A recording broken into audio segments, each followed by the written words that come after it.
Juan 3:16 nos dice que de tal manera amó Dios al mundo, que dio a su Hijo unigénito, para que todo el que en él cree no se pierda, mas tenga vida eterna. En el versículo siguiente, en Juan 3:17 dice, porque no envió Dios a su Hijo al mundo para condenar al mundo, sino para que el mundo sea salvo por él. Y es que Dios no vino a condenarnos, Dios no vino a juzgarte, no vino a señalarte. Jesucristo vino para reconciliarnos con el Padre. Vino a vivir la vida que tú y yo deberíamos haber vivido y que somos incapaces de vivir. Para así ofrecerse en sacrificio perfecto en la cruz por todos nosotros. Para que todo en el que en él cree, como dice su palabra, no se pierda. Si nosotros creemos en Jesucristo, si nosotros le aceptamos y nos apartamos del mal y le confesamos nuestros pecados, Él nos perdonará porque podremos reconciliarnos a través de Jesucristo. Y esas son las buenas noticias, que nosotros, por fe en Jesucristo, somos salvos. Como dice, y sigue diciendo la palabra del Señor en Juan 3:18, el que cree no es condenado, pero el que no cree ya ha sido condenado, porque no ha creído en el nombre del unigénito Hijo de Dios. Y es que nosotros, si somos salvos por creer en Dios, somos condenados por no creer en Jesucristo. Y esta es la condenación, que la luz vino al mundo, y los hombres amaron más las tinieblas que la luz, porque sus obras eran malas. En nosotros está el aceptar a Jesucristo, seguir su camino, aceptar el regalo que nos hizo, o por el contrario, rechazar el regalo que Dios nos entregó. Y eso es de lo que se trata todo esto. No se trata de creer o no creer en el Señor, porque entre nosotros difícil es si nos paramos a pensar que no haya un Dios, que no haya un creador que haya creado los cielos y la tierra, que haya creado las maravillas de este mundo. Esto no está hecho por azar. Y yo os digo que el Señor, que Jesucristo, Dios mismo se hizo carne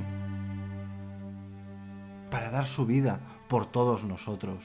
Y si lo piensas bien, es cierto que nosotros, nuestro corazón, se inclina de continuo al mal, que nosotros, con nuestras fuerzas, con nuestra sabiduría humana, nosotros solamente hacemos el mal.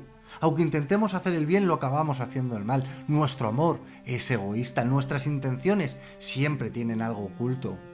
Incluso cuando nosotros hacemos el bien, en el fondo lo hacemos para sentirnos mejor, lo hacemos para que se nos vea.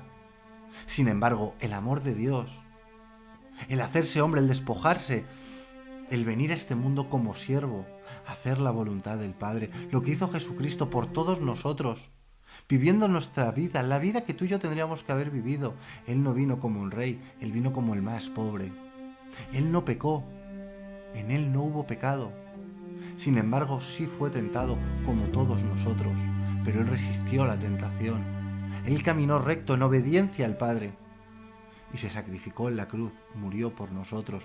Él fue el sacrificio perfecto. Solo Él podía reconciliarnos nuevamente. Ahora bien, en nosotros está el hacer caso a la palabra de Dios o el ignorarla. Pero ahora yo te pregunto, ¿por qué ignoras la palabra de Dios?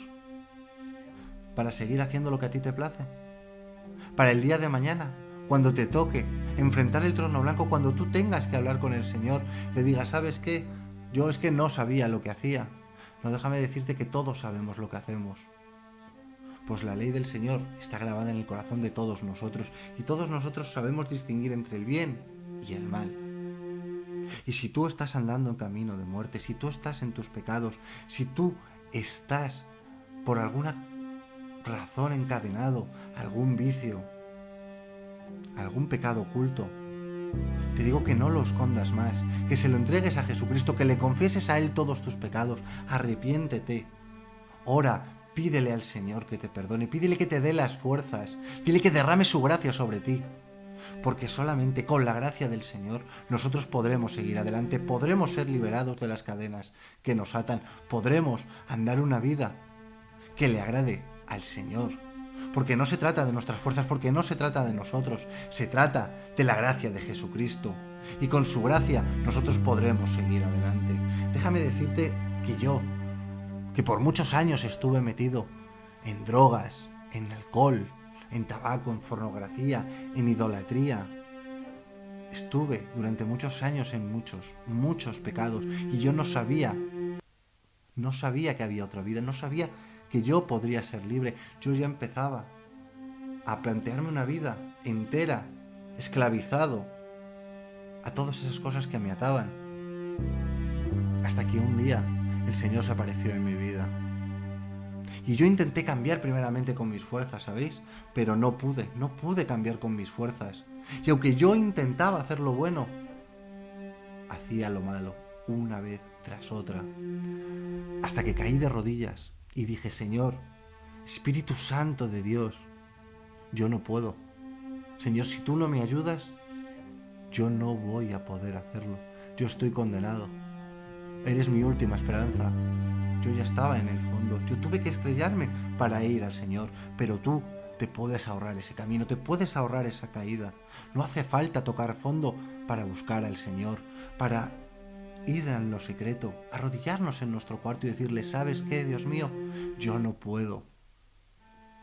Ayúdame, derrama de tu gracia en mí. ¿Y sabes lo que te digo? Que el Señor no te va a juzgar, Él no te va a señalar, Él no te va a echar en cara todos los pecados que hiciste. Él va a aceptar tus disculpas y te va a restaurar, te va a sanar, te va a limpiar, te va a restaurar y serás justificado ante los ojos de Dios para siempre. Así que yo vengo a deciros a todos que hay esperanza, que no tenemos por qué vivir de esa manera, que nosotros no somos la basura del diablo, nosotros somos hijos de Dios. Acepta a Cristo y tú y tu casa seréis restaurados. Que Dios os bendiga a todos y que la gracia de nuestro Señor Jesucristo esté con todos vosotros.